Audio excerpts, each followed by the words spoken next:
There is something Carl Jung spent the last years of his life struggling to articulate, not because he lacked the words, but because he understood how deeply it would disturb people. It wasn't a theory.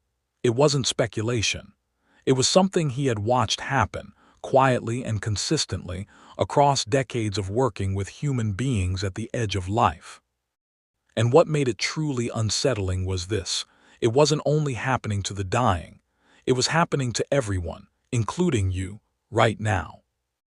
Jung spent more than 3 decades working closely with people who were terminally ill.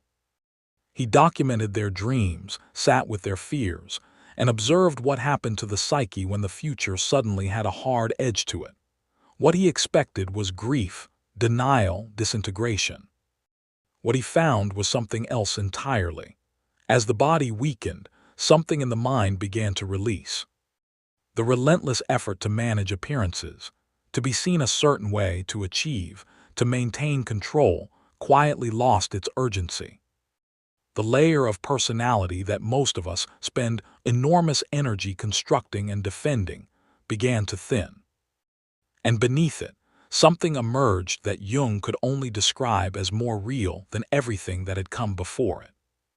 He called it the self, and he was careful to distinguish it from the self we perform every day.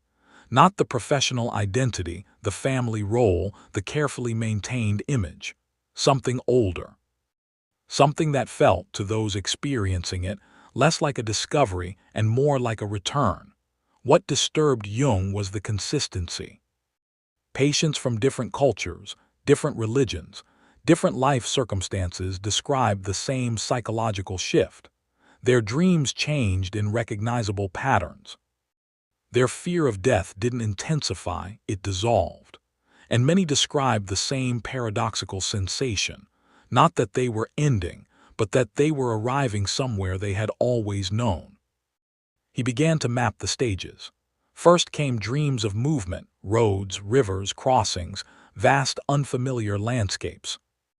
The psyche signaling transition, not in plain language, but in the symbolic vocabulary it has always preferred. Then came figures. Guides, elders, animal presences not threatening but accompanying. Jung recognized these as archetypes, the deep structural patterns embedded in human consciousness long before any individual personality forms. Their appearance signaled that something beneath the ego had taken the lead. The third stage brought what patients consistently described as luminosity. Dreams became vivid beyond ordinary experience. There were fields of light, radiant figures, overwhelming beauty. People woke not in terror but in awe, sometimes in tears, not from sadness, but from the sheer weight of what they had witnessed. Jung wrote that these experiences carried a quality that felt more real than waking life, as if consciousness had briefly touched a layer of itself normally hidden. And finally, the boundaries dissolved entirely. No distinct dreamer, no separate self, only wholeness, circles, spirals, forms without centers or edges. The ego, that tireless architect of identity, simply went quiet. Then Jung noticed the same pattern appearing somewhere it had no business being. People who weren't dying, people engaged in deep inner work through meditation, dream analysis, or sustained self-inquiry, were moving through identical territory. The same symbols, the same stages, the same dissolution of the constructed self. That was the moment everything reframed itself. This was not a death process, it was a waking up process. And death, it seemed, was simply the moment when it became unavoidable. Jung came to believe that most people live their entire lives on the surface of themselves. Not out of laziness or stupidity, but out of necessity. The ego forms early, shaped by the need to belong, to be safe, to be accepted. It learns which parts of us are welcome and which must be hidden. Over time, that structure hardens into identity, and we begin to mistake the structure for the truth. The ego isn't the enemy. It's a tool, a necessary one. But it was never meant to be the whole story. The shadow, those buried, rejected, suppressed aspects of ourselves, isn't something to be overcome, Jung was insistent on this.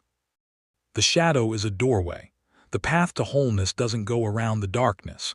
It goes through it with eyes open, without flinching. His final theological position is often misquoted. When Jung said he did not believe in God, he wasn't dismissing the sacred. He was rejecting the idea of the divine as something entirely outside human experience, a separate being to be appealed to from a safe distance.